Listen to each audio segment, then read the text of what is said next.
Buenas tardes. Bienvenidos a una conferencia más del proyecto Forasteros de Migrantes, Refugiados y Exiliados. Voy a leer el texto del proyecto rápidamente, un poco para que entendamos de qué va. Forasteros de Migrantes, Refugiados y Exiliados, una intervención en proceso para el vestíbulo del museo que evoluciona cada semana. Conferencias, películas, imágenes, historias, obras plásticas en un proyecto que nos permite poner sobre la mesa el tema de la migración. La migración, ¿qué es? ¿Cuáles son sus causas? ¿Cómo cambia? ¿Cómo nos afecta? Los migrantes, ¿quiénes son? ¿Por qué se van? ¿Por qué nos intimidan? ¿Por qué nos afectan? Un fenómeno complejo que afecta múltiples aspectos económicos, sociales y de seguridad que impactan nuestra vida cotidiana en un mundo que está cada vez más interconectado.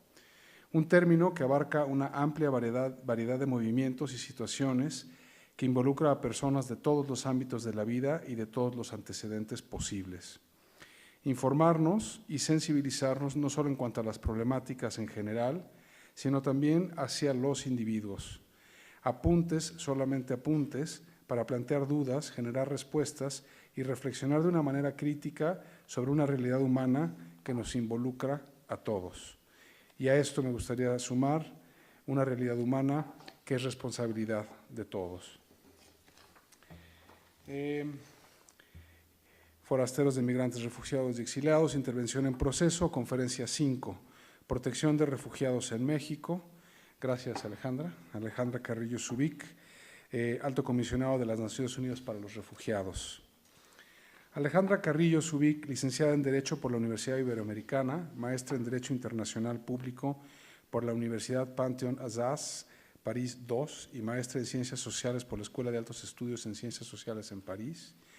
Laboró en la Comisión Mexicana de Ayuda a Refugiados de la Secretaría de Gobernación. Se ha desempeñado en el área de protección en distintas oficinas de la Agencia de las Naciones Unidas para los Refugiados, ACNUR, en Ciudad de México, en Panamá, como oficial de protección a la infancia para Guatemala, Honduras y El Salvador, y en Liberia para atender una emergencia humanitaria por el conflicto armado en la Costa de Marfil.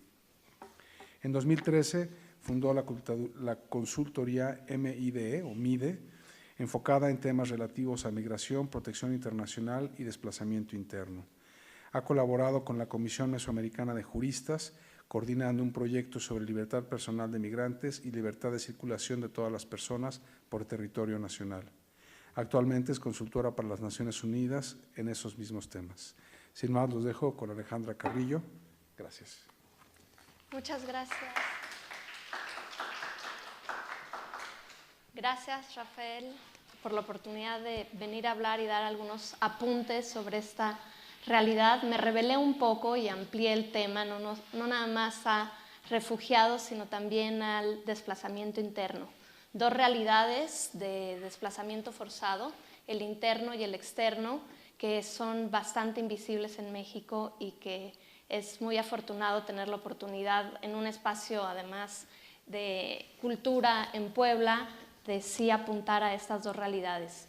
Dos realidades de desplazamiento forzado que a nivel mundial lanzan cifras, lo vemos en el hall del museo, arrojan cifras realmente sorprendentes. Las cifras de 2016 del Alto Comisionado de Naciones Unidas para los Refugiados, que es la agencia encargada con el mandato a nivel mundial de velar por los derechos de estas personas, de las personas que huyen de sus países, arroja que en el 2016, a finales de 2016, más de 65 millones de personas habían tenido que abandonar sus hogares en virtud de la violencia, en virtud de alguna problemática. Esta cifra de 65.6 millones de personas implica que en 2016, en promedio, 20 personas por minuto se vieron obligadas a dejar sus hogares, ya sea al interior de su propio país o más allá de su país, atravesando alguna frontera. En el 2016, son cifras de finales de 2016, en junio de este año estamos ya a punto de sacar las cifras del 2017, pero bueno, ya nos dan una buena idea estas cifras. Los principales expulsores, los países que generaron mayor número de refugiados en ese año fueron Siria, Afganistán y Sudán del Sur. Obviamente responde a conflictos armados, a crisis sociales en esos países. También desplazados internos, es decir, personas que también fueron forzadas a dejar sus hogares, pero que no cruzaron una frontera internacional. Lo encabezan Colombia, con 7.4 millones de desplazados internos. No estamos viendo nada más estos conflictos en otros continentes. En nuestra región, Colombia tenía en 2016 7.4 millones de desplazados internos, Siria 6.3 e Irak 3.6 millones. Turquía fue el país que recibió el mayor número de personas refugiadas en su territorio, 2.9 millones de personas, es decir, un refugiado por cada 6 ciudadanos. Este país recibe un solicitante de la condición de refugiado por 9,000 mexicanos y nos quejamos bastante. Líbano acoge al mayor número de refugiados en comparación con su población que cualquier otro país del mundo. En México, si hablamos de desplazados internos, vamos a verlo un poquito más. Ay, no es el otro, perdón. Hay, por lo tanto, y lo dije desde el principio, estos dos fenómenos. Cuando hablamos de desplazamiento forzado, tenemos el desplazamiento forzado interno, los que no cruzan la frontera, y el desplazamiento transfronterizo es cuando hablamos de personas refugiadas. Y estas dos realidades las tenemos en México. Son dos realidades que tienen marcos legales distintos. Soy abogada, lo siento, pero trataré de no clavarme demasiado en eso. Pero las definiciones tienen sentido porque están en la ley y los marcos jurídicos siempre van un paso atrás de las realidades, pero tienen que responder a la realidad y son una herramienta que tienen no nada más los estados, no nada más los gobiernos, sino también la sociedad civil y todos los actores involucrados para atender las situaciones. Hay dos definiciones importantes en este contexto del desplazamiento forzado. Por un lado, las definiciones de refugiado y por el otro, las definiciones de desplazamiento forzado, de desplazados internos forzados. Hay dos definiciones de refugiado, ambas definiciones están en nuestra legislación, están a nivel constitucional en nuestro país. El artículo 11 constitucional prevé el derecho a buscar y a recibir asilo en el país. Estamos hablando de un derecho humano. Y hay dos definiciones. La definición de un tratado internacional, una definición que data del 51, después de la Segunda Guerra Mundial, y establece, y es la definición que está en el hall del museo, que es toda persona que cruza una frontera, que tiene un temor fundado de persecución, una persona que tiene miedo, que ese miedo está fundado, está justificado en un hecho que es posible, en un hecho que es, o en una situación que ya le sucedió. Es posible que un joven de 13 años de un barrio en San Pedro Sula vaya a ser reclutado por la fuerza, por la pandilla. Es posible que un periodista en México vaya a ser asesinado si toca temas de desaparición, de narcotráfico.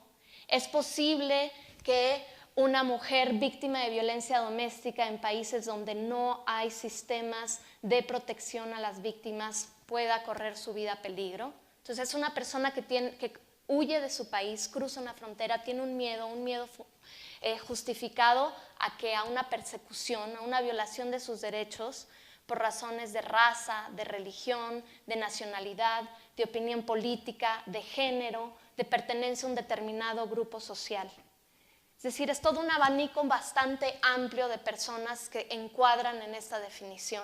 Víctimas de violencia doméstica, mujeres trans, salvadoreñas, hondureñas, que son blanco de persecución de las pandillas. Ya lo dije, víctimas de violencia doméstica, guatemaltecas. No sé si siguieron las noticias hace unos meses, pero toda esta población rohingya huyendo de Myanmar, una minoría étnica y religiosa, huyendo cientos de miles hacia Bangladesh. Son realidades todavía, no es una definición que, si bien respondió a una realidad de Segunda Guerra Mundial, es ajena a los conflictos actuales en el mundo y en nuestra región y en nuestro país incluso. Esa es la primera definición. Hay otra definición, la definición de la Declaración de Cartagena del 84, que responde a una realidad en la región. En los 80s se vivían varios conflictos civiles en la región, en Centroamérica, y los estados empezaron a darse cuenta que la definición que les acabo de dar les quedaba chica.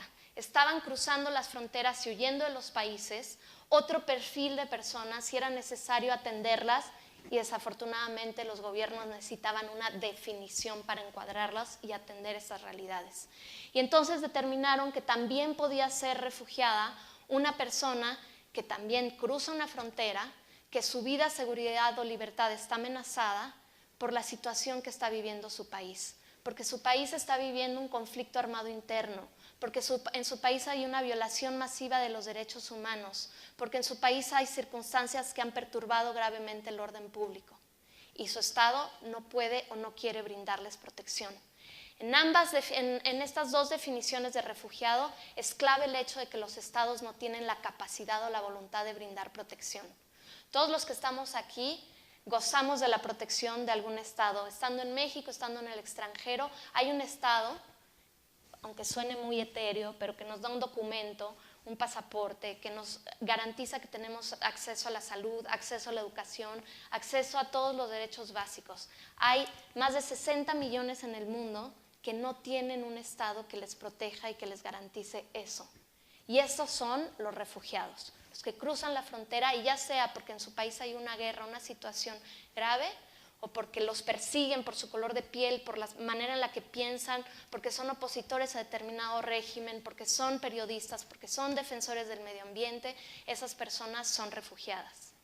Estas son las que cruzan la frontera, pero ya decía yo, hay dos, cuando hablamos de desplazamiento forzado, hay dos figuras, la del refugiado y también la del desplazado forzado interno, que en nuestro país está totalmente invisible. Hay una definición del 89 que establece que los desplazados internos son las personas o grupos de personas que se han visto forzadas o obligadas a escapar o huir de su hogar o de su lugar de residencia habitual, en particular como resultado o para evitar los efectos de un conflicto armado, de situaciones de violencia generalizada, de violaciones de los derechos humanos o de catástrofes naturales, lo cual no hay en la figura del refugiado, o provocadas por el ser humano y que no han cruzado una frontera estatal internacionalmente reconocida. Estas personas también requieren una atención. No cruzan una frontera, pero también han sido obligadas por alguna razón a dejar sus hogares. Una diferencia importante, además del no cruce de una frontera, está el tema de que esta figura también prevé el tema de las catástrofes naturales. Aterrizándolo en el contexto de México, ¿qué está pasando en México con los refugiados? ¿Qué está pasando en México con los desplazados internos? Cuando hablamos de desplazamiento interno, hablamos de dos grandes figuras: el desplazamiento por la violencia y el desplazamiento por motivos ambientales. Como que lo vamos desagregando cada una, pero bueno, no me voy a ir tan a detalle prometido. Desplazamiento por la violencia, un desplazamiento que sabemos que existe en México, pero es un desplazamiento que no está reconocido por el gobierno mexicano. El gobierno mexicano no reconoce esta figura y por lo tanto no hay política pública, no hay presupuestos, no hay nadie que atienda por parte del gobierno y las instituciones a esta población. Población que empezó a ser más numerosa en el periodo, digamos, desde los inicios de los 90s, en particular en el norte del país, Chihuahua, Baja California, con el tema de los feminicidios, con el tema del narcotráfico, la corrupción, fueron los primeros desplazamientos. Sin embargo, esto se ha ido ampliando. Sabemos todo este tema de las desapariciones, sabemos que hay violencia, sabemos que hay población desplazándose, pero no la estamos nombrando. Hay pocas cifras al respecto. Hay un instituto de investigación noruego, el Internal Displacement Monitoring Center, que habla que en 2016 hubo 23,000 desplazados por conflictos en el país. Hay únicamente una organización de la sociedad civil en México, la Comisión Mexicana de Promoción y Defensa de los Derechos Humanos, que da un seguimiento muy puntual a estos temas y que también lanza ciertas cifras respecto del desplazamiento interno forzado por violencia. Es un tema que obviamente a partir de 2007, con toda esta guerra contra el narcotráfico, nombrada así el sexenio pasado y que ha continuado en este sexenio, aunque no se le nombre como tal, pues obviamente ha desplazado a miles de personas y no se le nombra, no hay presupuestos, instituciones, organizaciones que les atiendan. También hay desplazamientos por motivos ambientales y en estos desplazamientos tenemos los de los desastres naturales, terremotos, inundaciones, pero también tenemos los desplazamientos que se dan por degradación progresiva del medio ambiente, desertificación, sequías, degradación de tierras. Esto evidentemente también está generando miles de desplazados en el país. Y los únicos que son de alguna manera atendidos o nombrados son los desplazados por desastres naturales o lo que aquí llamamos los damnificados.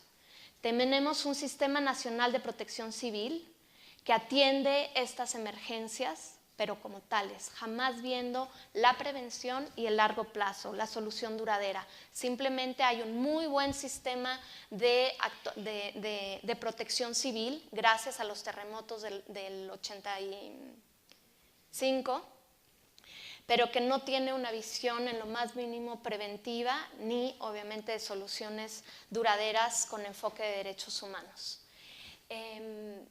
Entre 2008 y 2014, este centro de investigación establece que aproximadamente 3 millones de personas fueron desplazadas por fenómenos naturales de ocurrencia repentina en este país. Se les atendió por el Sistema Nacional de Protección Civil, pero como damnificados, albergues, muy a corto plazo. Por lo tanto, estamos en México ante una invisibilidad del desplazamiento que es debida pues, a muchos motivos.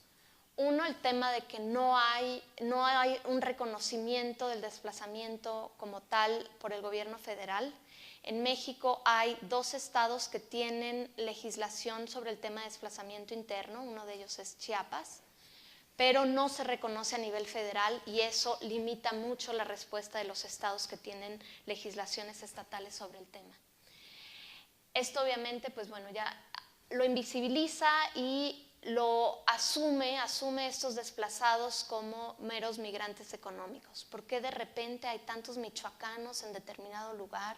¿Por qué hay tantos de la Sierra de Guerrero en determinado lugar? Bueno, pues vienen a buscar mejores oportunidades, a lo mejor el narco les quitó la chamba, pues bueno, tienen que salir para buscar cómo se ganan la vida en otro lugar. No se ven realmente, no se les nombra como tales, como unos desplazados que tuvieron que huir por la violencia y que debieran tener determinados derechos, derechos a sus tierras. ¿Qué pasa con las tierras que abandonan? ¿Qué pasa con el derecho a la educación de sus hijos? La documentación que dejaron atrás para poder inscribir a sus hijos, para poder llevar a cabo toda su vida de nuevo. Todo eso no está previsto en ningún lugar y esos son obstáculos que los van a acompañar en todo su proceso de desplazamiento forzado. Son difíciles de detectar, obviamente, de mapear, de cuantificar, porque sí leemos a veces en la prensa que comunidades enteras se desplazan, pero muchos de estos desplazamientos se dan de manera gota por gota, de manera individual, se van con el pariente en otro estado, se va con el amigo, se van ahí a rejuntar al terreno de la comunidad de al lado. Y son pocos los fenómenos en los que vemos que el presidente municipal tuvo que cerrar la escuela para albergar a toda la comunidad que se desplazó. Entonces es difícil cuantificarlos y también eso los hace invisibles.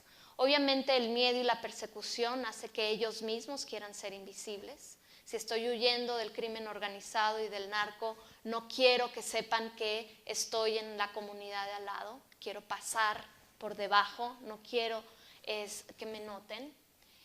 Y obviamente también hay una falta de registro porque los defensores de derechos humanos, los periodistas, también son víctimas de persecución y hay un temor y un amedrentamiento y obviamente que tampoco son, se autocensuran y no hay registro tampoco muchas veces de estas situaciones. Digo, las cifras de asesinados en este país creo que justifican muy bien el por qué estos temas también pueden estar invisibles en la prensa. Ese es el primer panorama en el tema de desplazamiento forzado.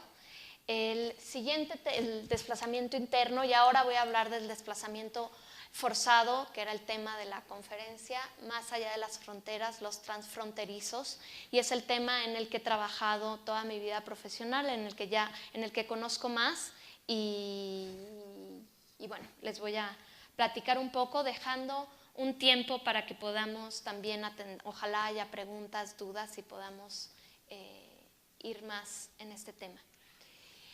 El tema de los refugiados en México es un tema que está siendo cada vez más visible porque los números han aumentado, por muchas razones, pero entre otras porque los números han aumentado muchísimo. En el 2011, este país no había recibido más de 900 solicitudes de asilo. 2017 cerró con más de 14,000 solicitudes de asilo en el país. Vemos un aumento tremendo, sobre todo de solicitantes del norte de Centroamérica en nuestro país. Teníamos números muy bajos en una nueva etapa de la protección a refugiados en México. En la década de los 80 este país tuvo campamentos de refugiados en la frontera sur, Campeche, Chiapas, Quintana Roo. Habían esos campamentos que vemos en algunas películas, literal había de esos campamentos. Más de 80,000 guatemaltecos huyeron de los conflictos armados en su país, cruzaron la frontera, al inicio fueron recibidos por militares que los devolvieron por la fuerza y después, gracias a la sociedad civil, el gobierno no pudo hacerlos invisibles y los tuvo que recibir. Fue ahí cuando llegó Naciones Unidas a México, el gobierno mexicano invitó a la ACNUR a venir a México a dar respuesta a esa llegada masiva de refugiados guatemaltecos indígenas. Ya no eran los asilados de sudamericanos, sudamericanos, los republicanos españoles que crearon instituciones académicas, culturales. Ya no era ese perfil de asilado, de migrante en el país, sino que estaban llegando a este país miles de campesinos necesitados de protección inmediata en estos campamentos. Ese fue un capítulo importante en la década de los 80s y después realmente no hubo gran presencia de población refugiada. Eran algunos pocos que llegaban a este país pensándonos como un país que tiene en el norte a Estados Unidos y que evidentemente por este país transitaban y siguen transitando muchas personas, no nada más migrantes, sino también perseguidas buscando el sueño americano. Pero hubo un quiebre importante a partir de 2011 que responde a la situación en el norte de Centroamérica, que hace que las cifras de solicitantes de asilo y de refugiados se hayan disparado tremendamente en nuestro país. En el 2014 solo había 2,137 solicitantes de asilo en nuestro país. 2017 cerró con 14,596. ¿Cuáles son? Perdón que está en inglés, no encontré mis habilidades con la tecnología no permitieron hacer cambios en la diapositiva. ¿Cuáles son las principales nacionalidades de los solicitantes de asilo en este país? En 2013, 40.9% hondureños, 23% salvadoreños, cubanos 7%, 27% de otros países. 2015 las proporciones empiezan a cambiar y vemos que los morados y verdes, es decir, hondureños y salvadoreños, empiezan a ocupar un porcentaje mucho más alto. 45.5% de hondureños y 43.1% de salvadoreños, y ya el rojo, que son los guatemaltecos, empiezan también a ocupar un lugar más importante. 2017 vemos otro cambio muy importante y están ahora los venezolanos. Los venezolanos a partir del año pasado son la segunda nacionalidad más numerosa en solicitar asilo en el país. Hondureños siguen encabezándolo, 29.2%, venezolanos 27.7%, salvadoreños 25.4%, otros países 17.7%. ¿Por qué estas cifras? ¿Por qué hondureños? ¿Por qué salvadoreños, guatemaltecos, venezolanos? ¿Por qué están viniendo a este país? Se está viviendo en esos países una grave crisis social, económica, política. Hay altísimos niveles de violencia en el norte de Centroamérica, en particular Honduras, El Salvador, Guatemala. En 2015, en el norte de Centroamérica, hubo más homicidios que en zonas de conflicto como Somalia, Libia y Sudán. El Salvador tiene la tasa de homicidio de niños, niñas y adolescentes más alta del mundo. Y el homicidio es la principal causa de muerte entre adolescentes hombres. En Honduras, las pandillas tienen presencia en casi todas las escuelas públicas en áreas urbanas, incluso algunas se han visto forzadas a cerrar. Viendo más cifras, pero que creo que hablan mucho, si vemos las tasas de homicidios por 100,000 habitantes, pensando que México apenas rebasó 20 por 100,000 habitantes el año pasado, digo, obviamente que hay muchas que no se registran, pero bueno, oficialmente apenas superó los 20 por 100,000 habitantes. El Salvador llegó a 103 por 100,000 habitantes, Honduras 57 y Guatemala 30. Si vemos además, estas son cifras oficiales de Honduras de 2016,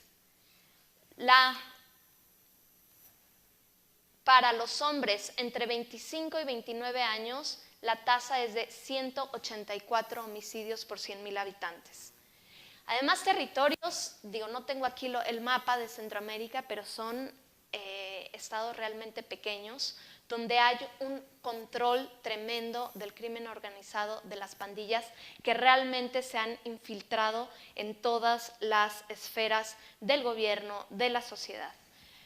Y tienen realmente control territorial, control de todos los ámbitos de la sociedad. Y son estados extremadamente débiles que no tienen la capacidad para enfrentar estas situaciones, estos fenómenos sociales, políticos que han realmente tomado dimensiones impresionantes. Y estos niveles de violencia evidentemente están afectando un abanico tremendo de la sociedad. Toda la sociedad se está viendo afectada. Niños, niñas y adolescentes están huyendo del reclutamiento, están huyendo de la violencia. No sé si recuerden, pero Obama hace unos años, en 2014, dijo que había una crisis humanitaria en Estados Unidos por la cantidad de niños no acompañados que estaban llegando a su país.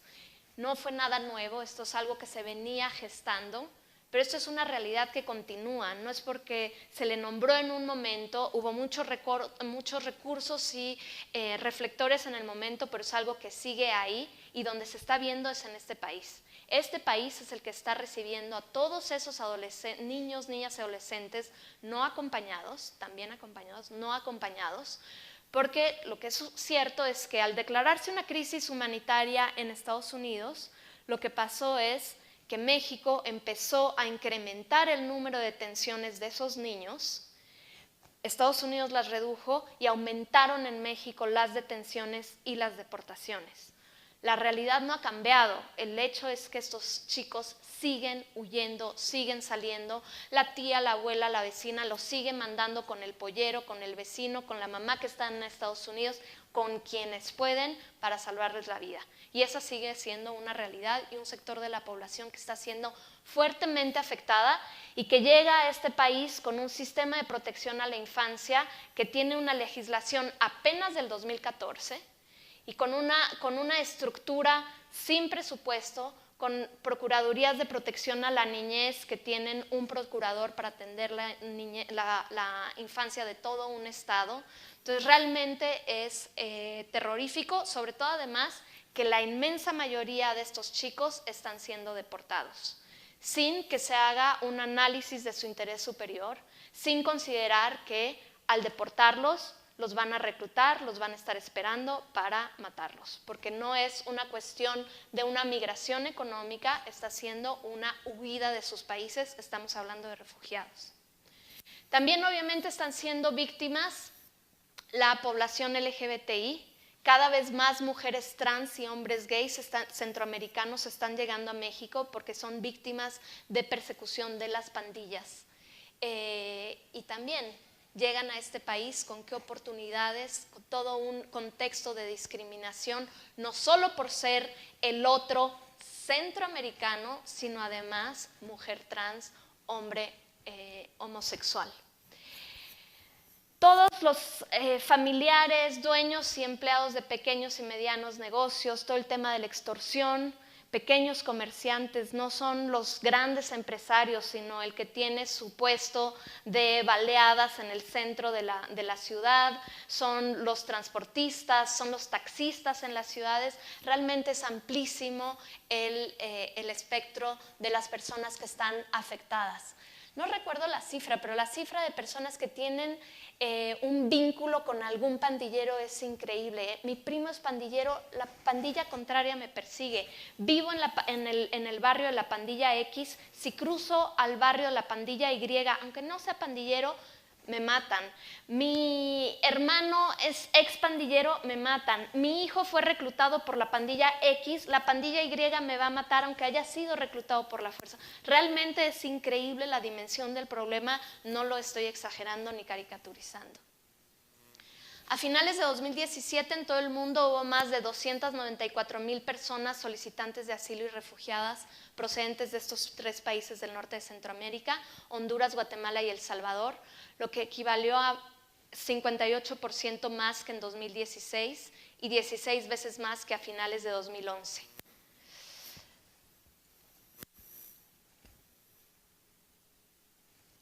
A esta situación en la región del norte de Centroamérica, ahora se está sumando el tema de lo que está sucediendo en Venezuela.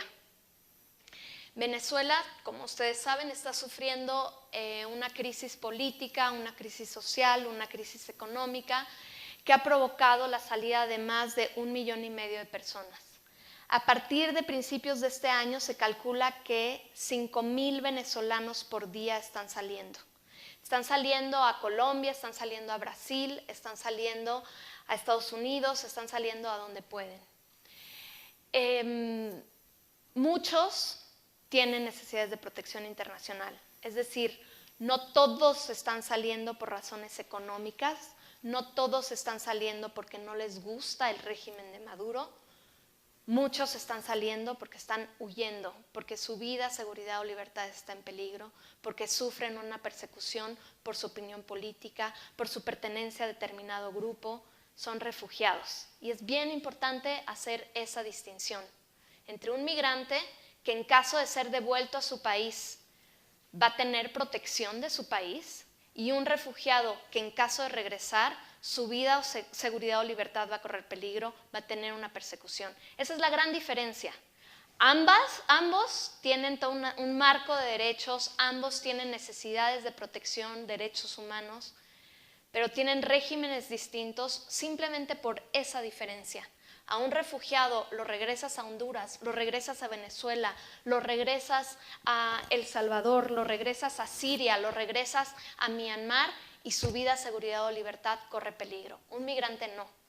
No quiere decir que no sea grave, no quiere decir que le trunques un sueño, no quiere decir que el hecho de salir por razones económicas no necesariamente sea una migración no forzada. Hay toda una discusión al respecto, pero un refugiado está claro que si regresa, su vida, seguridad o libertad corre peligro.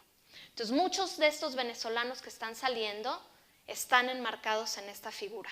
No quiere decir que todos los venezolanos, no quiere decir que todos los hondureños, salvadoreños, guatemaltecos van a ser refugiados, pero una gran parte de estas personas que están saliendo sí lo son y tienen que ser nombradas, tienen que ser atendidas y tienen que ser nombradas y atendidas porque tienen toda una serie de derechos a una regularización migratoria, a una estancia permanente, a toda una serie de derechos y sobre todo a no ser devueltos. México no puede devolver a estos venezolanos, no los puede rechazar en los aeropuertos, no puede devolver a estos hondureños, guatemaltecos, salvadoreños, no puede decir pásenle y mejor váyanse a Estados Unidos, no, tiene la obligación, porque ha firmado tratados, y porque tiene una legislación y porque tiene una tradición de asilo, México los tiene que nombrar, los tiene que identificar, los tiene que proteger. Los venezolanos tienen además un perfil particular, es una población, no sin generalizar, pero es una población la que está llegando ahora con niveles educativos mayores, con mayor facilidad de integración, pero también mucho más organizada. Es una población que se va a hacer más visible que la población centroamericana que ha sido durante mucho tiempo en este país invisible y extremadamente violentada y vulnerable. Un centroamericano está obligado, no es regular, está obligado a tomar la bestia, a pasar por debajo de los filtros para que no lo agarre el retén, para que no lo vayan a llevar a un centro de detención. El venezolano llega al aeropuerto, es educado, tiene un abogado y tiene una red de apoyo. No digo todos los venezolanos, pero sí hay una distinción y ambos tienen que ser nombrados y ambos requieren protección.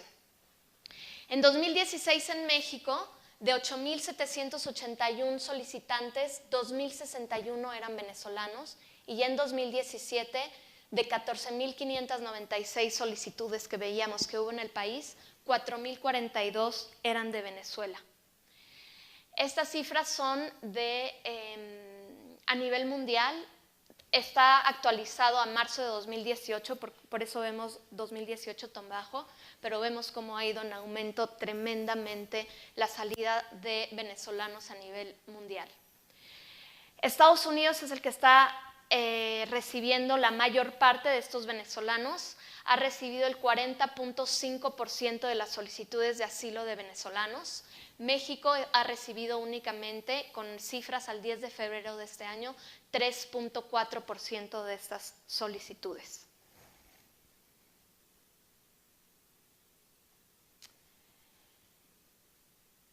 ¿Por qué digo que estamos hablando de un tema de refugiados y no nada más de migrantes? No es que nada más lo estemos diciendo desde las organizaciones que trabajamos el tema, pero hay distintas instituciones, CNDH, UNAM, el Instituto de Investigaciones Jurídicas, el año pasado publicó un informe que señalaba que de las personas extranjeras, hizo una gran encuesta a nivel nacional, sobre todo en estaciones migratorias, 36.9% de las personas habían salido por inseguridad y violencia. Hay varios estudios, dos de Naciones Unidas, Children on the Run, Arrancados de Raíz, estudios de CONAPO, la encuesta de migración de la frontera sur y norte, que establecen, aquí es mujeres, hombres y niños, niñas y adolescentes no acompañados, todos los ponen entre un 30 y un 60 o 70% de la población que está saliendo por motivos vinculados con la violencia. Un tema importante también a señalar en México, que creo que es otro de los temas invisibles, es el tema de la detención. Este país se calcula, organizaciones civiles calculan que cerca de 500,000 personas cruzan la frontera sur de este país de manera irregular cada año, 500,000. La política migratoria de este país es una política migratoria de control, es una frontera sur muy porosa, donde no sé si han visto imágenes, películas, documentales, donde pasan en estas llantas el río, cruzan de Guatemala a México, pasan, se ven cientos de personas pasando, 500,000 al año, pero está lleno de, más arriba, de retenes, sobre todo el Instituto Nacional de Migración, retenes donde son descubiertos estos trailers o estos chavos y familias con la mochila cargando, son detenidos y son llevados a 59 centros de detención que hay en México.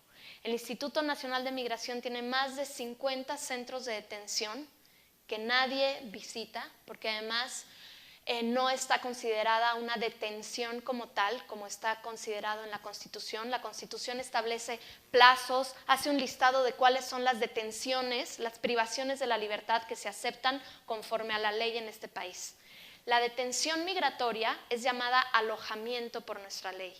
Y ese eufemismo, otra vez la ley, los efectos de la ley, este eufemismo de llamar las estaciones migratorias, les llaman alojamiento y no detención, hace que no se aplique todo lo que señala la Constitución. La Constitución establece que una detención administrativa, porque cruzar una frontera sin un pasaporte y una visa es una falta administrativa, no es un delito.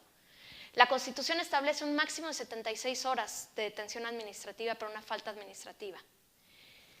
Una persona extranjera en un centro de detención puede estar de manera indefinida en un centro de detención alojada, privada de la libertad, pero puede estar de manera indefinida en algunos casos. Hay plazos de 15 días, 60 días, pero en caso de haber solicitado asilo, de solicitar la condición de refugiado o presentar un amparo, un recurso contra la devolución, esa persona puede estar detenida de manera indefinida. No hay un plazo, lo cual la Corte Interamericana de Derechos Humanos ha determinado con claridad que es una detención totalmente arbitraria. Pero hay más de 50 centros en este país donde cotidianamente hay cientos de extranjeros privados de la libertad. En 2016 fueron 148,000 personas extranjeras detenidas en estos espacios, incluyendo 40,452 niños, niñas y adolescentes. En 2017, efecto Trump, bajó a 95,497 personas detenidas, incluyendo 18,300 niños, niñas y adolescentes. Estos centros de detención que yo he visitado desde el 2001, antes eran sobre todo grandes celdas para hombres, adultos, celdas pequeñas para mujeres y ya. ¿Por qué? Porque la inmensa mayoría de los que estaban entrando de manera irregular en este país eran hombres en edad adulta en busca del sueño americano.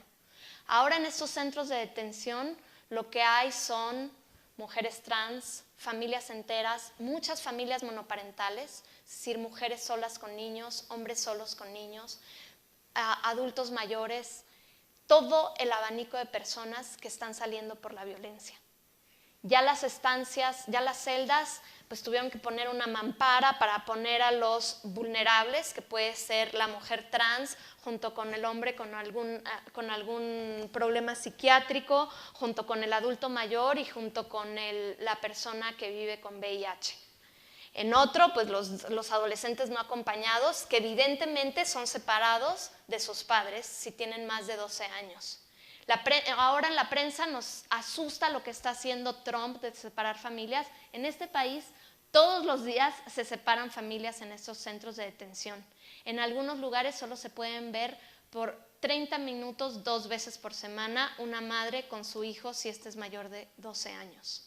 El resto del tiempo está con los hombres adultos, entre los cuales puede haber pandilleros, lo que se les ocurra, porque todo es parejo, sin identificación de situaciones de vulnerabilidad alguna. ¿Y cuál es el único enfoque en estos centros de detención? Firma tu retorno asistido. Es la única dinámica. Y todos los días salen conducciones, autobuses a Centroamérica para deportar a estas personas que firmaron su retorno voluntario. Claro, porque si no lo firmas te voy a tener aquí detenido, ¿no? Tuve la oportunidad de trabajar en Centroamérica, cubriendo Honduras, Guatemala y El Salvador, y era increíble cómo llegaban estos autobuses del Instituto Nacional de Migración a dejar a los deportados a la frontera, y uno veía cómo se bajaban, y no eran 2 o 3, eran 10 que ni siquiera se paraban a echar la chela gallo local, descansar un poco, no, veías cómo daban vuelta en U para volverlo a intentar. Nada más está fomentando esta política de control, una circularidad que nada más pone en riesgo, son un montón de recursos, cuesta tener a la gente detenida, cuesta un montón deportar a esta gente, que además va a seguir saliendo, porque no es que quiera, no tiene opción, está obligada a salir. ¿Quién está dando la respuesta a esta crisis, a esta situación? Principalmente la sociedad civil y mucho la Iglesia. Hay cientos de albergues de la sociedad civil en México. Este es un mapa de muchos de los albergues, no son todos ni mucho menos. Hay mapas mucho más, no mucho, no pretende ser un mapa de albergues, sino la respuesta que se da desde los organismos internacionales y algunos albergues socios, digamos. Hay OIM, la Organización Internacional de las Migraciones, y la Cruz Roja Internacional, el Comité Internacional de la Cruz Roja, tienen unos mapas y obviamente mucho más completos, aunque cada día surgen nuevos comedores. No sé si han visto estas mujeres en Veracruz, las patronas que lanzan sándwiches a los extranjeros que van en La Bestia. Esto no son las únicas, hay en todo el país y algunos cambian las rutas. Una de las cosas que hizo la política de Enrique Peña Nieto, el Plan Frontera Sur, para atender la migración, fue literal aumentar la velocidad de La Bestia y poner bardas a lo largo de La Bestia para evitar que la gente corriera y pudiera subirse.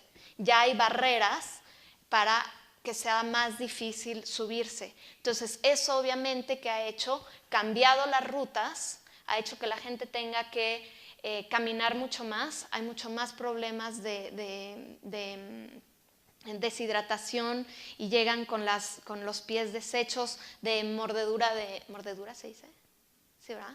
De animales, en fin, porque tienen que pasar por donde pueden, por rancherías donde son víctimas de todo tipo de crimen.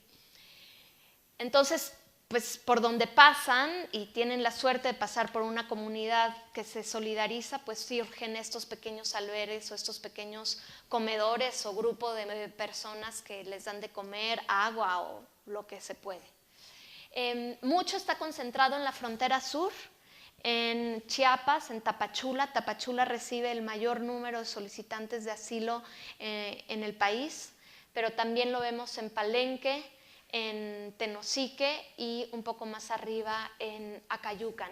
Pero hay muchos albergues a lo largo de todas las rutas de tren, que son estas rutas. A lo largo de todas esas rutas hay albergues de la sociedad civil. Y ahí se ve totalmente el cambio en el perfil de las personas que recibían. Eran albergues, el albergue del Padre Solalinde, el albergue de Fray Tomás en Tenosique, el albergue del Padre Pantoja en Saltillo, albergues enfocados a una atención humanitaria de 24, 48 horas, te doy comida, te doy zapatos, te doy ropa, descansa, que te cheque un doctor, va a pasar el tren, ahí nos vemos. Ahora es otra población, es población que se está quedando, son familias enteras, o sea, son albergues que tenían pues un galerón para que los migrantes estuvieran ahí, ahora les llegan familias enteras y que, oh sorpresa, no van a estar 24, 48 horas. Una, porque ya está siendo cada vez más costoso, más peligroso llegar al norte, se les acaban los apoyos en frontera sur, pero también porque ya se quieren quedar, porque están ya huyendo del país y no necesariamente tienen como destino el sueño americano. Muchos tienen ya como destino este país y estos albergues se están enfrentando a eso. ¿A qué hacemos con esta población? Mi modelo de atención, mis recursos, mis voluntarios, todo lo que tengo está para que estén 24, 48 horas y ahora, quieren un procedimiento, porque para ser refugiado en México tienes que llevar a cabo todo un procedimiento administrativo ante una institución que declaró suspensión de plazos en septiembre del año pasado por el terremoto y no ha levantado esa suspensión. El procedimiento para ser refugiado en México antes de septiembre de 2017 era 45 días hábiles. En 3 meses una persona que solicitaba asilo podía tener una respuesta. El gobierno, la Secretaría de Gobernación decía, ¿eres refugiado o no? Si eres refugiado te doy documentación, residencia permanente en este país, toda una serie de seguro popular, CURP, etc. Ahora se están tardando hasta 9 meses. 9 meses que una persona, si tiene suerte, le dan una regularización por razones humanitarias, pero no le dan CURP, no va a tener acceso a un empleo regular, no le dan las herramientas para estar 9 meses de espera y aún así se están quedando. No somos nada más un país de tránsito y quien está dando la gran respuesta es la sociedad civil. No, el gobierno no tiene un presupuesto para atender a esta población. El gobierno tiene una institución, la Comisión Mexicana de Ayuda a Refugiados de la Secretaría de Gobernación, que tiene el mismo presupuesto que tenía en 2011 cuando atendía cerca de 900 solicitudes de asilo. Con más de 14,000 solicitudes en el 2017, tiene el mismo presupuesto y gracias a financiamiento de Naciones Unidas tiene 30 plazas más únicamente.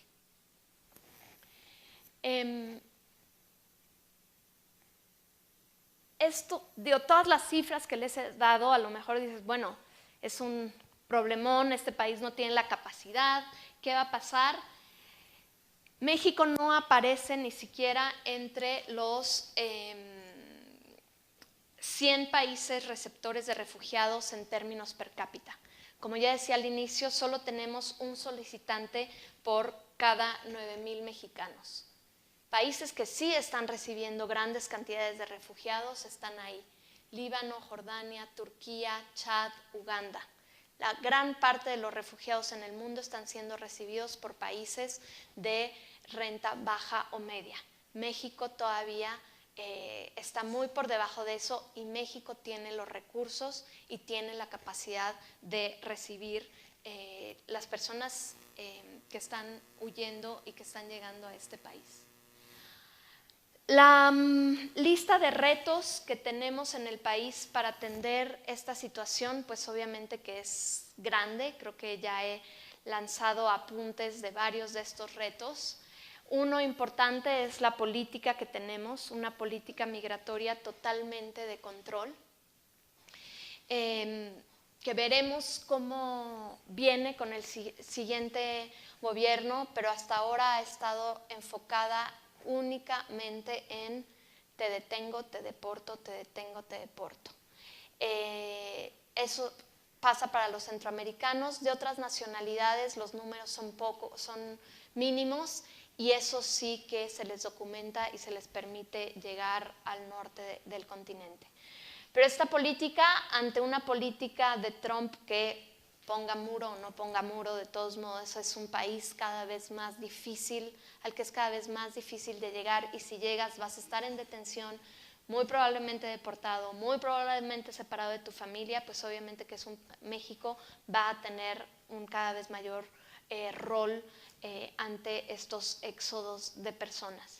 Actualmente en todas las discusiones con el Tratado de Libre Comercio hay una propuesta sobre la mesa del gobierno norteamericano que es muy preocupante y que es de atender el tema de los refugiados como se hace en Europa.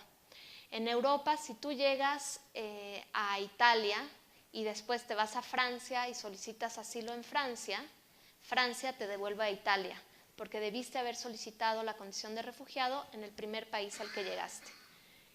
Ahí es donde es el país que está obligado a brindarte protección, a atender tu solicitud. Estados Unidos está planteando actualmente eso para México.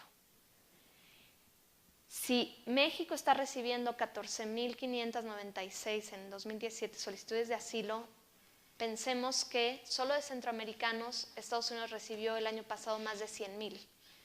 No digo que todos vayan a ser enviados a México, pero una gran proporción si esto pasa. si México es considerado país seguro, que es como se considera estos arreglos, estas políticas, el tema de los refugiados, si de por sí ya superó las capacidades del Estado, obviamente que yo no sé cómo se va a responder a esto. Ha estado invisible mucho tiempo, pero los números, el perfil de los que están llegando están haciendo ruido, y si esto se acuerda con el gobierno de Trump, creo que cada vez va a ser más difícil de contener, y es necesario tener otra política migratoria en este país con una visión de derechos humanos, atendiendo preocupaciones obviamente que de seguridad, pero sí hay que atender y no nada más cerrar los ojos ante una realidad que está ahí, ha estado ahí ya varios años, se han levantado varias alertas, no se ha querido verlas, se ha querido invisibilizar, pero está ahí y puede ser cada vez más grave. El tema de la niñez, que es un tema obviamente pendiente para niñez mexicana y también para niñez extranjera. En este país tenemos la idea de que proteger a los niños es institucionalizarlos, ponerlos en albergues a puertas cerradas. La única institución antes de la ley de 2014 de protección a la infancia era el DIF, con una visión totalmente asistencialista y para proveer asistencia a todo tipo de población en situación de vulnerabilidad, que podía caber absolutamente todo, incluidos los niños, niñas y adolescentes. Cambió esto, la nueva ley creó un marco de protección con nuevas procuradurías de protección a la infancia, con una estructura que replicó esta estructura del DIF nacional, estatal y municipal, cada uno independiente, y se genera un caos de responsabilidades y obviamente sin presupuesto. Hay una ley con toda una institucionalidad, pero sin presupuesto, además de que sí es necesario un cambio de mentalidad, porque los niños, niñas y adolescentes tienen que estar en instituciones cerradas, en albergues, casas cuna, totalmente ajenos al contacto con la comunidad. No hay familias de acogida, no hay programas de adopción serios. Vamos a ponerlos en albergues a puertas cerradas. Ahora están en estaciones migratorias, una lucha que ha sido de sociedad civil, organismos internacionales, hablando de los extranjeros, están en estaciones migratorias. Está habiendo una presión brutal para que no estén en estaciones migratorias. Mi gran preocupación es que ahora van a estar en espacios del DIF a puertas cerradas. Van a estar en estaciones migratorias, pero con paredes rosas con Mickey Mouse en las paredes, y todos vamos a estar muy contentos, y nos van a tocar otros 10 o 20 años para hacer entender, hacer visible esa realidad de que los niños, niñas y adolescentes refugiados, inmigrantes, no pueden estar en esos espacios. Estamos perdiendo generaciones enteras. Sobre todo, además, considerando el porcentaje de jóvenes de esos países que están viniendo a este país, ¿no? Están perdiendo su juventud, pero están llegando a un país donde los estamos encerrando. Para el tema del asilo, pues es importante brindar información sobre el tema. Muy poca gente que viene huyendo sabe que es refugiado, sabe que tiene el derecho a solicitar asilo. Se asumen como migrantes, se asumen como migrantes económicos.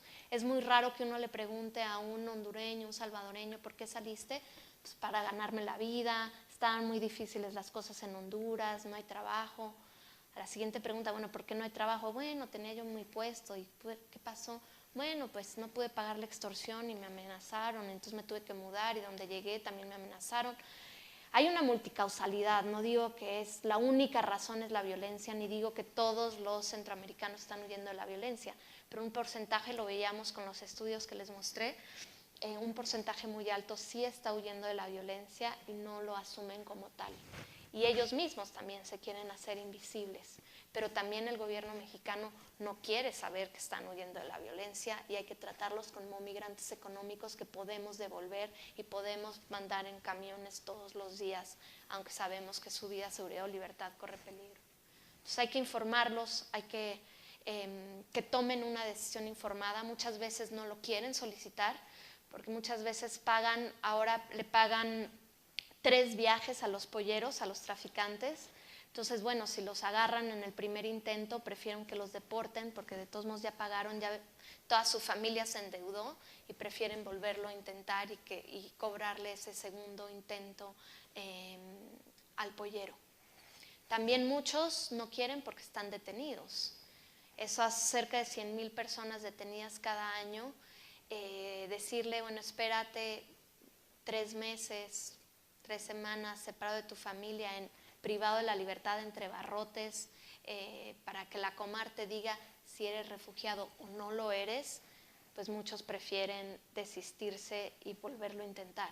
Además de que esos 3 meses, 3 semanas o 3 años enfrentan continuamente un discurso de las autoridades migratorias de pierdes tu tiempo, no te van a reconocer, si no tienes pruebas no te van a reconocer, no eres valiente, todos los demás sí tienen valentía y van de regreso, ¿qué haces aquí? Si sigues aquí te vamos a empezar a molestar. La cantidad de violaciones a derechos humanos que se dan en estaciones migratorias son tremendas. Hay varios informes de la sociedad civil, incluso el Consejo Ciudadano del Instituto Nacional de Migración, que da cuenta de situaciones terroríficas, de tortura, de violaciones dentro de estos espacios de detención, y se entiende efectivamente que las personas no quieran permanecer ahí y prefieran ser deportadas y volverlo a intentar. Bueno, la privación de la libertad, la integración local. Tenemos un país que discrimina, un país xenófobo, más con la población centroamericana. La integración es muy complicada. No basta con darles la asistencia humanitaria de inicio, no basta con darles una regularización migratoria, un seguro popular, pero es muy difícil que alguien les alquile un cuartito, es muy difícil que alguien les dé un empleo. Ha generado grandes conflictos con las comunidades locales. ¿Por qué llegas tú, Naciones Unidas, a darle camas y darle, comida a estos y a nosotros no? Se han hecho proyectos para apoyar comunidad local y a refugiados para evitar eso, pero se enfrentan gravísimas violaciones por motivos de género en todas las esferas y en todos los estratos. En frontera sur es gravísimo, pero en las grandes ciudades también. Discriminación de la sociedad, discriminación de las leyes. La ley laboral, que establece porcentajes mínimos para una empresa, puede contratar a muy pocos extranjeros. Discriminación de las leyes que también dan asistencia, las leyes de ayuda económica de todo tipo que tienen los gobiernos estatales, no prevén obviamente a las personas refugiadas, personas que vienen sin documentación, muchas veces no tienen pasaporte. No es de que, oye, espérame tantito, crimen organizado, voy a ir a la capital, sacar mi pasaporte, mi visa y entonces ya salgo huyendo. Muchos llegan sin absolutamente nada. Aquellos que son perseguidos por su propio estado no pueden ir ante su consulado a pedir una documentación, una apostilla, documentos apostillados para la revalidación de estudios. En fin, hay toda una serie de situaciones discriminatorias en todo sentido. Y uno de los retos principales, cambiar nuestra visión, nuestra en todo sentido, gobierno, sociedad civil, organismos internacionales, academia, ciudadanos, dejarnos de pensar como mero país de tránsito y vernos también como un país de destino. México no es solo un corredor hacia el norte, no es solo un país de tránsito, sí lo es, pero no es solo eso. Y hay toda la movilidad humana en este país, tiene muchas caras. México está recibiendo a personas deportadas, México está expulsando miles de refugiados, periodistas, defensores de derechos humanos. México es expulsor de refugiados. México también es país de tránsito de migrantes, pero también es receptor de personas refugiadas y es un país de desplazados forzados internos. Dejémonos de pensar únicamente como un país de tránsito, con una política migratoria solo para el tránsito, con una atención de personas que, van de paso. Y a mí me preocupan los discursos, lo poco que se habla en estas campañas de la migración está enfocada en la migración de tránsito. Vamos a regularizarlos para que ya no se tengan que subir a la bestia. Vamos a atacar la pobreza para que no tengan que seguir saliendo por razones de pobreza. No, señores, no son nada más personas migrantes por razones económicas que van hacia el norte. También tenemos refugiados que están saliendo por la violencia y que se están quedando en este país. Y hay que tener política pública, presupuestos. Tenemos que tener como sociedad otra visión de esas personas que están llegando, que se están quedando y que tenemos que voltear a ver y que tenemos que hacer visibles. Entonces, bueno, también tenemos un montón de oportunidades. Muchas gracias.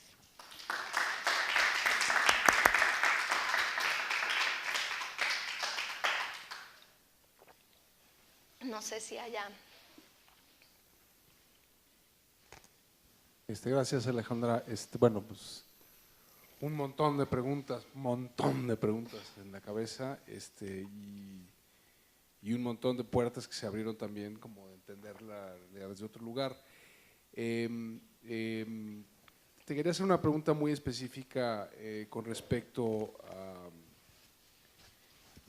la condición de desplazado, o sea, la condición de desplazado interno, ¿no? En términos de una realidad como país, ¿no? O sea, hay obviamente una negación de parte del Estado de reconocer que la violencia es una causa real de desplazamiento interno, porque en realidad no hay una guerra contra el narco, estamos regularizando la situación para que todos podamos vivir en paz, ¿no? Como lo dijo Peña Nieto antier. Pero en ese sentido, como sociedad civil, o sea, hablas muy específicamente al final, te fuiste hasta la situación del país, no, México no solo como un país de tránsito, sino como un país asilo. En ese sentido, con los desplazados internos, ¿cómo planteas que como sociedad civil pudiera haber una respuesta a ese desplazamiento interno forzado? ¿No? Esa es una pregunta como tratas, tú que has estado viendo los dos extremos. Yo reconozco fácilmente a un hondureño que está tratando de pedir un asilo, pero ¿cómo reconoces y qué puedes hacer qué podemos hacer como sociedad civil con alguien que está siendo un desplazado interno en México? ¿Y qué haces con un refugiado que viene huyendo de la violencia y llega a un país con una cantidad de desplazados por la violencia increíble? O sea, ¿en qué escenario y en qué contexto lo vas a situar y en qué política pública o cómo tú como sociedad civil vas a atender esa realidad? Por eso el reto es inmenso y por eso hay un rechazo muy justificado al final contra eso. Bueno, si ya estamos jodidos, estamos viviendo esta violencia, ¿por qué tenemos que atender ahora a los que vienen huyendo de la violencia, ¿no? Yo creo que, yo creo que no tengo respuesta. Yo creo que son dos realidades distintas.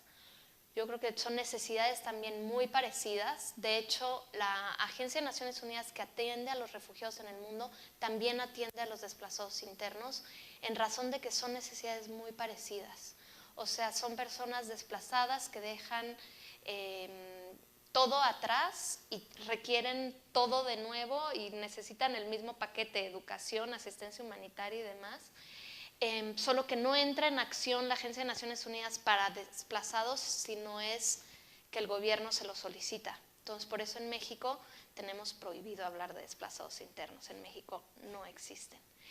Pero creo que no tengo respuesta, creo que es un tema difícil, pero también por eso ponía yo como una oportunidad el tema de verlo como un todo. O sea, si estamos pensando en políticas públicas para esos que están regresando, para los deportados, si estamos exigiendo políticas públicas para esos que se desplazan, si estamos, finalmente sí forman parte de una misma realidad, con obviamente necesidades distintas, pero necesitamos verlos como un todo y como una oportunidad de gente que está dejando todo atrás y que necesitamos cambiar los requisitos para un montón de beneficios que hay para toda esta misma población, porque son todos los que están invisibles y son todos los que están desprotegidos de esa esfera de reconocimiento como ciudadanos. Los deportados eran ciudadanos allá, llegan acá y no tienen nada. Digo, son los menos peores en cierto sentido, porque al menos son ciudadanos mexicanos, pero los desplazados salen de su comunidad, salen de todo totalmente desprotegidos. Pero bueno, creo que no respondí, pero está muy, muy complicado, muy difícil. Y nada más una segunda pregunta específica es, tú perteneces a un organismo internacional que reconoce la condición de refugiado, que es el Alto Comisionado de las Naciones Unidas para Refugiados, ¿no? En México existe ¿quién sería en México esa institución que reconoce la condición de refugiado. Sí. De hecho, el ACNUR, bueno, dos presiones. Una, soy consultora para el ACNUR, fui muchos años funcionaria, pero recientemente renuncié y soy consultora, entonces hablo a título personal, no como funcionaria de Naciones Unidas, lo cual me dio mayor libertad. Entonces, segundo, el ACNUR en México no determina la condición de refugiado. Se hizo hasta el 2003. A partir del 2003, la Comisión Mexicana de Ayuda a Refugiados, la COMAR, que es un órgano dependiente de la Secretaría de Gobernación, de la Subsecretaría de Población, Migración y Asuntos Religiosos, es quien determina si una persona es refugiada o no. Tú cuando llegas a México, eres detenida en un centro de detención migratorio, le tienes que pedir a Migración o a un aeropuerto, le tienes que pedir a Migración que te comunica con la COMAR. Y la COMAR es la que va a llevar a cabo todo el procedimiento administrativo, que es esta institución que después del terremoto del 2017, por causas de fuerza mayor, suspendió todos sus plazos, y esto tiene un efecto inmenso. Suena muy legaloide, pero conforme a la ley, yo presento mi solicitud el día 1, en 45 días hábiles la COMAR me tiene que decir si soy un refugiado o no. Esos 45 días hábiles para alguien que está privado de la libertad o en un albergue bajo un tendajón, te imaginarás que los cuentas, suspendió ese plazo y se está tardando hasta 9 meses en resolver. Entonces, obviamente y es esta institución la que no ha aumentado su presupuesto de 2011. El ACNUR lo multiplicó por 5 en los últimos 2 años, la COMAR desde el 2011 no lo ha aumentado. Yo ganaba en el 2003 que empecé a trabajar, que trabajé en 2001 en la COMAR, ganaba lo mismo que gana alguien en el 2018 en el puesto que yo tenía. Entonces, y se les exige a quienes hacen las entrevistas, porque cuando tú solicitas asilo te tienen que entrevistar. Tú no necesitas presentar pruebas, no van a llamar a tu país, oye, es cierto que esta señora es víctima de violencia, oye, es cierto que esta chava trans está haciendo... No, está basado, es un procedimiento de buena fe basado en una entrevista. Tú les están exigiendo a estos chavitos que tengan 2 idiomas, una licenciatura y que entrevisten al menos a 15 personas solicitantes de asilo a la semana y resuelvan esas 15 solicitudes a la semana. Se tienen que echar 15 dramas desgarradores por semana y resolver jurídicamente si la persona es refugiada o no. Es, digamos que, insostenible. Pero sí, es la COMAR. Y el ACNUR, su único rol es velar porque se respeten los derechos y porque no esté tan mal eso. Sí. Gracias. Bueno, fuiste muy mesurada, me parece a mí, cuando dijiste una política de control, ¿no? Cuando nombran a alguien del CISEN con historia en la Policía Federal, como Gerardo Elías García, ¿no? Ya se veía venir, francamente, la estrategia tan drástica que incluso viene de antes del Plan Frontera Sur, ¿no? Es el Plan Mérida, de hecho, que Calderón recibió con los brazos abiertos, ¿no? Y que lo único que hizo fue aumentar el tráfico de armas a través, por ejemplo, Rápido y Furioso, y que tiene una relación directa con el tema de la violencia contra los migrantes en este país. Pero bueno, era como ponerlo más descarnado el asunto, ¿no? A mí me interesó mucho más bien el tema identitario, las relaciones socioculturales, y por ejemplo, saco a colación el comentario que hizo Anaya en el segundo debate allá en Tijuana respecto a los haitianos, ¿no? Aplaudiéndoles a los bajacalifornianos la recepción.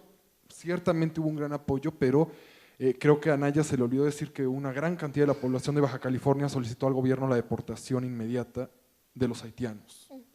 Y entonces lo que estamos viendo aquí, me parece a mí, y es la pregunta si estarías de acuerdo o no, y bajo qué matices, un efecto de norteamericanización de México con el aumento de la xenofobia y con la gente, si bien tenemos iniciativas como Solalinde, como las Madrotas de Veracruz, también mucha gente que está promoviendo más bien el miedo, ¿no?, a los extranjeros. El caso de Chiapas, yo he conocido mucha gente de Chiapas que dice, no, pero es que los guatemaltecos que entraron nos han estado quitando trabajo y nos han estado quitando oportunidades.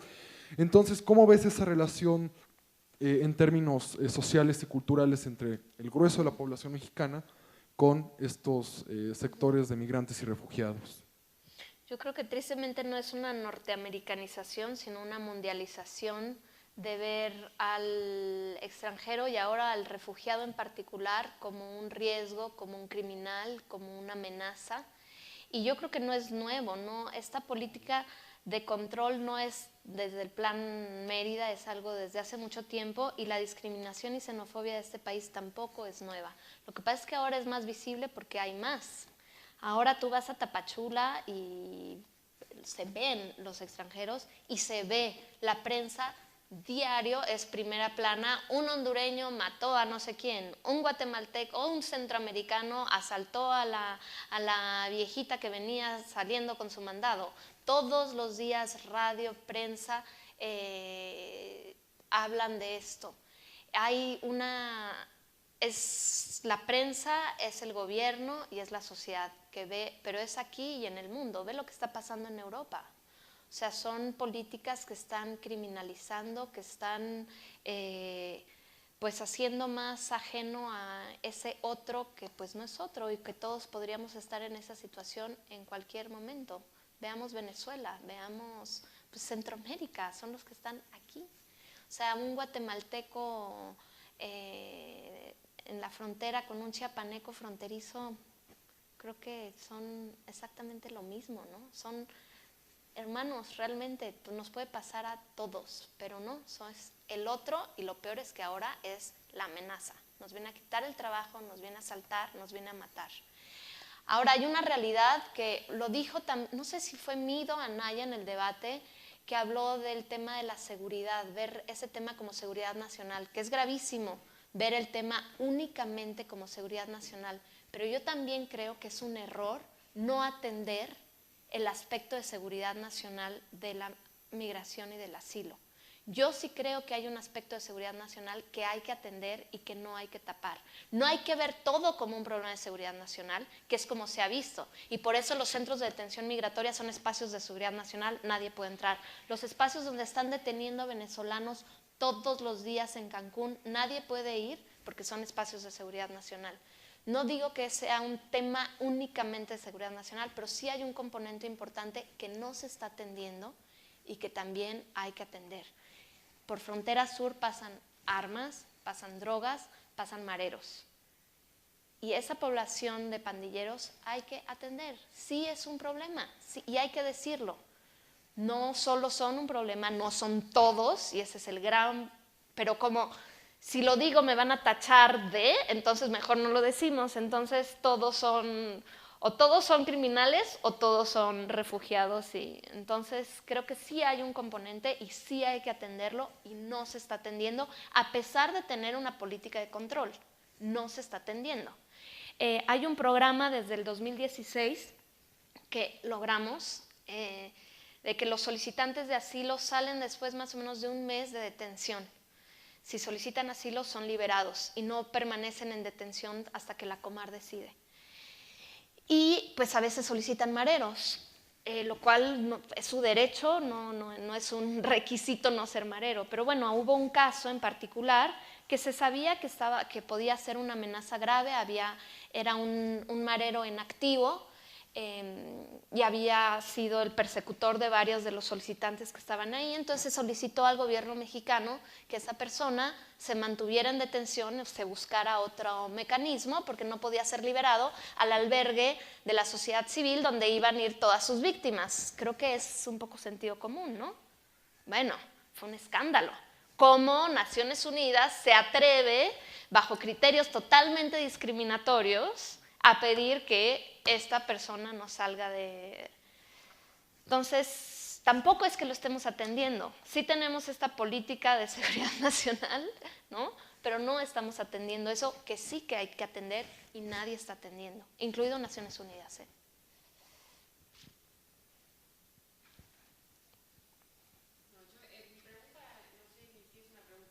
Pensamiento formulado a la mitad, pero estaba pensando en esto de los desplazados internos y en esta como, tal vez que en el imaginario los derechos humanos son como internacionales y los derechos humanos nacionales como que son derechos civiles, o como que ahí hubiera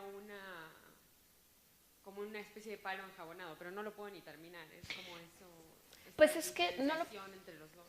Pues yo creo que por eso ese palo enjabonado que tú, es por eso que no hay una definición jurídica, no hay un tratado internacional, no hay un organismo internacional. Digo, el ACNUR sí, pero está bastante atado de manos, porque siguen siendo responsabilidad del Estado. O sea, ¿por qué nadie hace nada con todo lo que está pasando en Venezuela, en Siria? Porque al final son temas internos y ahí el derecho internacional...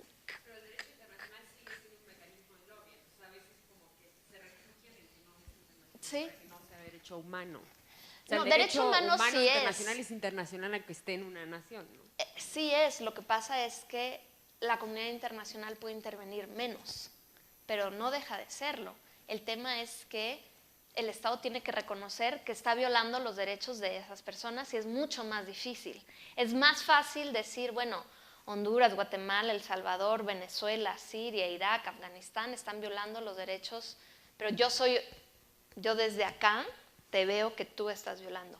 Yo reconocer que en mi territorio se están desplazando y los tengo que atender, porque además no nada más el reconocerlos es que abres la caja de Pandora. Tengo que reconocerles todos los derechos humanos, o sea, les tengo que reconocer derecho, acceso a todos los servicios, tengo que tener presupuesto, tengo que tener política pública, institución, la Comar de los desplazados, ¿no? O sea, el ejemplo de Colombia es increíble, ¿no? Tiene cerca de 8 millones de desplazados internos, una legislación y lleva años con todo y mucho presupuesto internacional tratando el tema y, híjole, hay muchas lecciones aprendidas y no todas muy positivas, pero bueno, aún con esfuerzos de todos lados es muy complicado. No digo que el de los refugiados sea menos, pero bueno, el de los desplazados sí tiene la barrera de que, bueno, son cuestiones internas, ¿no? Yo tengo dos preguntas que son muy, más allá de la situación electoral, pues, de la instrumentalización de los candidatos y demás, como a partir de tu experiencia, tanto en la Comar como en el ACNUR, una descripción, pues, dos descripciones. ¿Qué pasa dentro de una estación migratoria? ¿Cómo con la diferencia cultural, política, religiosa, incluso pensando solo en personas trans, dentro de una estación migratoria, con mareros, con gente que viene de Europa del Este, de África? ¿Cómo sería una descripción adentro de una estación migratoria? Y luego la otra es, ¿qué pasa cuando una persona obtiene, digamos, el estatus de refugiado? ¿Qué sucede con esa persona en México? Uy, ¿qué pasa dentro de una estación migratoria? Habría que ir a hacer un documental, ¿no, Rafa? Habría que... pasa todo. Es muy, no sé, yo he visitado tantas, de hecho ahora soy consultora solo para temas de detención y de alternativas a la detención. Entonces he recorrido pues la gran parte de los centros de detención, que son algunos, un gimnasio en Chihuahua donde en invierno están a -15 y en verano están a 50, donde le embarran literal, porque es gimnasio, entonces tiene unos palos para las canastas de básquetbol que les embarran grasa para que no se suban, así de básico. Todos son, acabo de hacer un informe sobre condiciones de detención. Pues, ¿qué te puedo decir? Colchonetas con pulgas, comida con gusanos, guardias de seguridad que no les apagan la luz y les ponen la música a todo volumen, mujeres que se desvisten a cambio de dinero de los guardias, guardias que obligan a hombres a mantener relaciones sexuales frente a todos,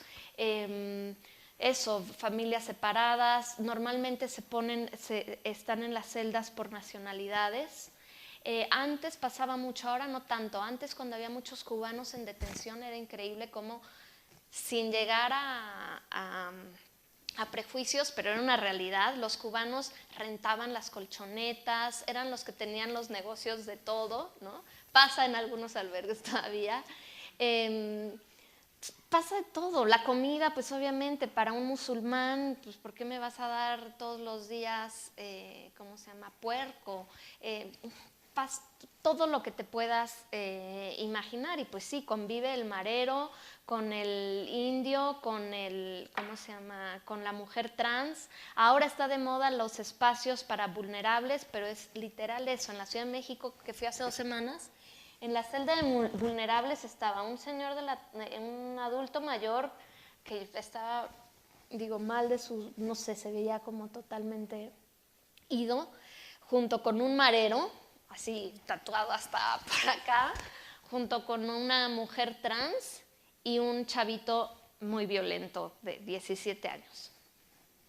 En la celda de los adolescentes no acompañados, pues adolescentes no acompañados viendo el techo todo el día, les ponen la tele, hay una tele ahí. En el espacio de adultos, pues, todas las nacionalidades que te puedas imaginar, principalmente centroamericanos, pero todas, y todos pues, viendo el techo. ¿Qué hacen? No tienen agujetas, no tienen muchas veces zapatos, no tienen nada que hacer, no saben, nadie les informa de por qué están ahí, cuándo van a salir, qué va a pasar. Entras al espacio, sobre todo donde están hombres, y es un olor y una tensión en todas. Y el espacio de mujeres, que las ponen ahí las señoras buena onda de migración a hacer bordados, a los niños los ponen a dibujar, hay una bibliotequita,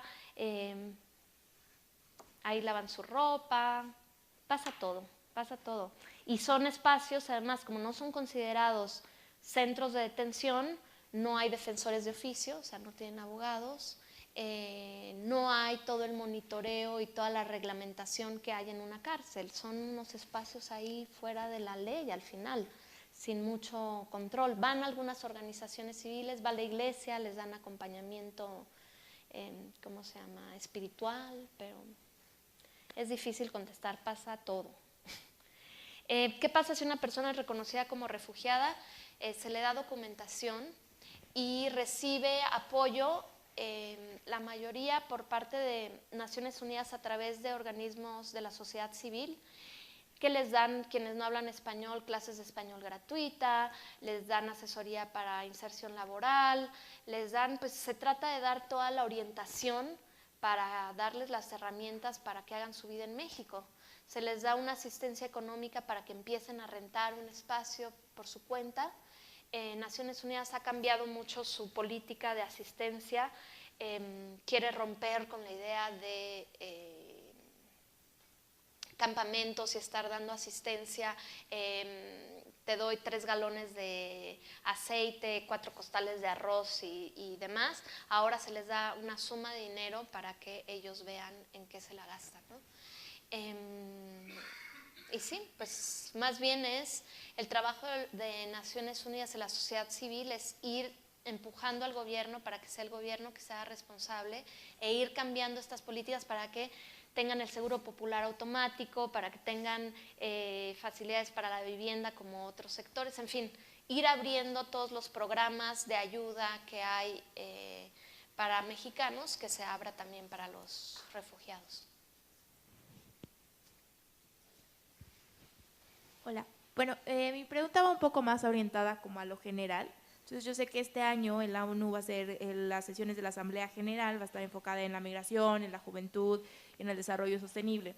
Entonces, mi pregunta va a ser un poco en qué es lo que se espera que cambie, ¿no?, en temas de migración, en agencias pues de la ONU que están tocando estos temas, ¿no? Un poco como, porque había estado leyendo un poco de que también se corre el riesgo de que se puede politizar más, ¿no?, el tema de la migración, al tocarlo en la Asamblea General. Entonces, como tú, ¿cómo ves? ¿Qué crees que vaya a pasar como con este?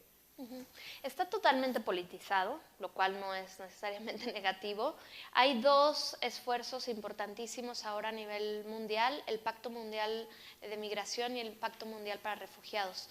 El Pacto Mundial de Migración ha tenido obstáculos importantes porque varios países se han retirado y estamos trabajando ahora con el Pacto Mundial para Refugiados a nivel, pues, ¿qué se quiere? Uno de los grandes retos es una mayor, tengo el término en inglés, en español, repartición de responsabilidades. entre países. Siguen siendo los países más pobres los que reciben la mayoría de los refugiados. Entonces, ir compartiendo un poco esas responsabilidades, ir descriminalizando la migración, ir también en el tema de refugiados garantizando acceso al territorio, porque cuando tienes una aproximación únicamente de seguridad nacional, cierras fronteras y no haces distinción entre los distintos perfiles de personas que vienen a tocar a tu frontera. Y es necesario dejar el espacio humanitario, dejar el espacio a esas personas, temas de integración, en fin, un poco todos los temas que yo he ido delineando están dentro de ese pacto mundial, pero con una visión de repartición de responsabilidades. Quitarle ese peso que está teniendo Alemania como el único que está en Europa levantando un poco la bandera de los refugiados, pero también a todos a Turquía, a Líbano, a esos países que están recibiendo a la gran parte de los refugiados. Mucho va en ese sentido. A nivel regional se está dando un proceso interesante porque se están haciendo diálogos con países que expulsan, sobre todo en Norte de Centroamérica, países que están recibiendo y obviamente Estados Unidos, Canadá, México, pero todo es negociación política, lo cual pues no está mal, así es pues, ¿no? Que Canadá acepte recibir más refugiados de otros países, que Estados Unidos no hay mucho espacio de negociación, pero bueno, no se cierre tanto, pero simplemente el ver la problemática desde una perspectiva regional ya es un avance. Y es de lo poco positivo que yo he visto en el segundo debate, que sí hubo pues ya no les quedó de otra, ¿no? Con Trump, ya sí hay una mirada más hacia el sur y hacia entender el tema a nivel regional y voltear a ver al sur. Entonces, bueno, veremos qué se da con estas negociaciones.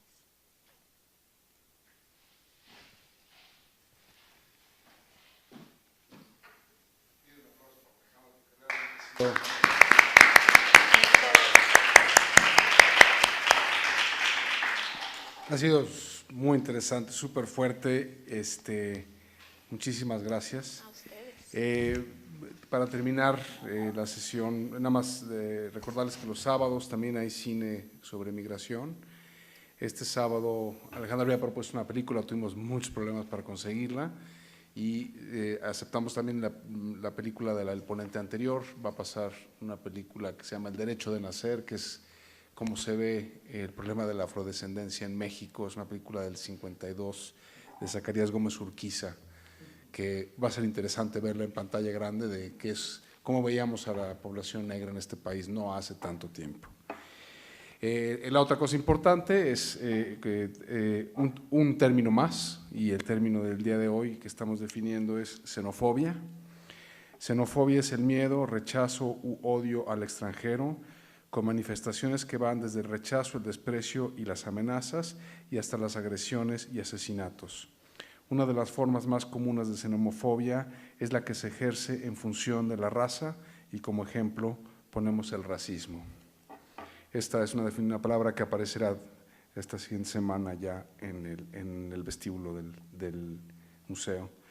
Y para terminar, lo que hacemos en todas las conferencias, decir hoy, 31 de mayo de 2018, hoy 1037 días del caso de las y los 5 de la Narvarte, 46 meses de la desaparición de 43 estudiantes en Ayotzinapa, 10 semanas de la desaparición de 3 estudiantes de cine en Guadalajara, 9 meses del feminicidio de Mara Castillo en Puebla, y en lo que va del sexenio de Enrique Peña Nieto, 41 periodistas asesinados. Hoy, un día más en el que se están matando y desapareciendo amigos, colegas, vecinas, familiares, desconocidos y personas. Nos toca nombrarlas y nombrarlos de manera específica para que el desastre no se vuelva una masa amorfa y aplastante en el corazón y la mente. Nombrémoslos a cada uno, no para dividir ni para jerarquizar tragedias, sino para no universalizarlas, porque no es normal. Y no podemos transformarnos solamente en cifras, somos todos y cada uno y una es. Hoy nombramos a 4 periodistas asesinados: Cándido Ríos Vázquez, fotoperiodista, San Luis Potosí; Alicia Díaz González, corresponsal del Financiero, Monterrey, Nuevo León; Juan Carlos Huerta Martínez, periodista y conductor de radio y televisión de Tabasco; y hace 2 días, Héctor González Antonio, corresponsal del diario Excelsior y Grupo Imagen en Ciudad Victoria, Tamaulipas. Muchas gracias, los esperamos el próximo jueves.